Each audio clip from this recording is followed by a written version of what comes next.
Graça e paz, amado de Deus, você está aí no meu, no seu, no nosso Point Teológico. E você, se você não é inscrito no nosso canal, não deixe de se inscrever, ativar aí os sininhos das notificações, dar o like, comentar aí no final, ok? E a dica de hoje é um clássico já, né? Da editora Shed Publicações, do nosso querido F.F. Bruce. Paulo, o apóstolo da graça, sua vida, cartas e teologia, ok? Editora Shed, brochura, 463 páginas, ok? Eu já tive a graça de ler toda essa obra, estou aqui recomendando para você. Temos aqui alguns dados interessantes. F.F. Bruce já é morto, né? Ele nasceu em 1910, morreu em 90, com 80 anos, ó. Foi professor freelance de crítica bíblica e exegese na Universidade de Manchester, na Inglaterra. Escreveu mais de 40 comentários e outros livros amplamente usados, como Os Atos dos Apóstolos, o Evangelho de João, Romanos, publicados pela editora Vida Nova. A Mensagem do Novo Testamento também serviu como editor-geral do Novo Comentário Internacional do Novo Testamento de 1962 até 90, o famoso comentário bíblico NVI, né? Muito famoso. Temos aqui algumas recomendações, né? O falecido Russell Shedd disse o seguinte acerca dessa obra: você não irá achar nada melhor em português sobre a vida e as cartas do grande apóstolo, muito abundante em informações, uma verdadeira mina de ouro de dados sobre Paulo, o Novo Testamento e a Igreja Primitiva. Sim, o livro é bom, mas achei um pouco exagerado. Aqui o Russell Shedd dizendo que você não vai achar mais nada em língua portuguesa que sobreponha essa obra, né? A revista Cristianismo Hoje, né? Christianity Today, lá nos Estados Unidos, diz o seguinte acerca desse livro. De um dos mais bem conhecidos estudiosos da Bíblia evangélicos, vem mais este excelente volume de ensino. Este é um livro que será lido com proveito por todos os que têm interesse na igreja antiga, do estudioso diletante da Bíblia ao mais erudito professor. Este certamente será um texto padrão para muitos anos. Então, como é que se divide? Eu achei interessante sim essa obra. Um livro interessante, uma análise muito, assim, chega a ser profunda, né, sobre a vida de Paulo.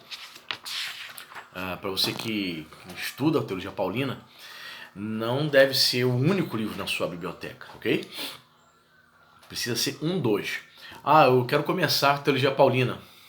Sim, seria um livro para você começar, porque Bruce foi um escritor conservador, profundo, erudito e conservador ortodoxo, né?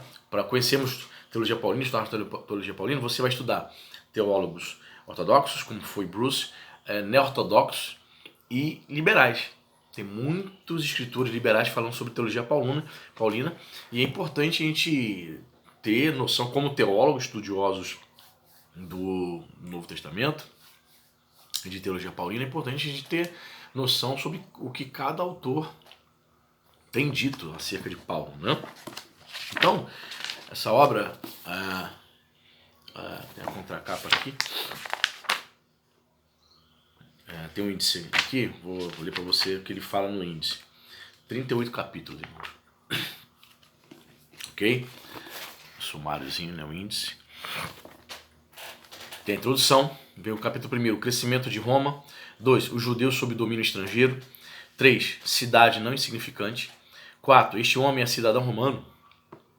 5, hebreu dos hebreus. 6, quando veio a plenitude do tempo. 7, o começo do caminho. 8, perseguidor da igreja. 9, Paulo se torna cristão. 10, Paulo e a tradição de Jerusalém. 11, Paulo e o Jesus histórico. 12, Paulo e o Cristo exaltado. 13, Paulo e a missão helenista. 14, um homem de visão e um homem de ação. 15, a conferência em Jerusalém. 16, a expansão da igreja por Chipre e Ásia Menor.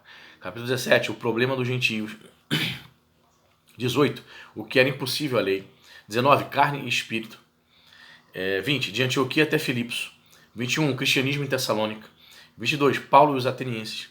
23, a igreja de Deus em Corinto. Por exemplo, quando você chega num teólogo liberal, o teólogo liberal vai dizer que Paulo nunca esteve em Atenas debatendo, discutindo, que aquele texto todinho lá de Atos 17 seria uma criação apologética de Lucas. Então os liberais fazem isso, querido. Você que é conservador, né, vocês se chocam um pouco, né, de ler o cara dizendo que aquilo ali foi uma invenção de Lucas, aquilo ali não existiu, não foi um fato histórico. É difícil, né, engolir, mas existem as razões dele pelo fato de ele estar falando aquilo. É interessante também a gente analisar por que ele diz isso, né? 23, a igreja de Deus em Corinto. 24, correspondência com os coríntios. 25, batismo e ceia do Senhor no pensamento de Paulo. Capítulo 26, Éfeso, porta aberta em muitos adversários. 27, Paulo e a vida futura. 28, adeus a Macedônia e a Caia. 29, o Evangelho segundo Paulo. 30, a última visita a Jerusalém. 31, Cesareia e o apelo a César. 32, foi assim que chegamos a Roma. 33, Paulo e o cristianismo em Roma. 34, a carta a Filemão. 35, principados e potestades. 36, a quintessência do paulinismo. 37, os últimos dias de Paulo, história e tradição. 38, reflexões finais. Vou ler um trechinho aqui do capítulo 19, carne e espírito. Vamos ver o que ele desenvolve aqui nessa página 197. Vamos ver o que ele desenvolve nesse capítulo. A letra, tá vendo? É uma letra tranquila.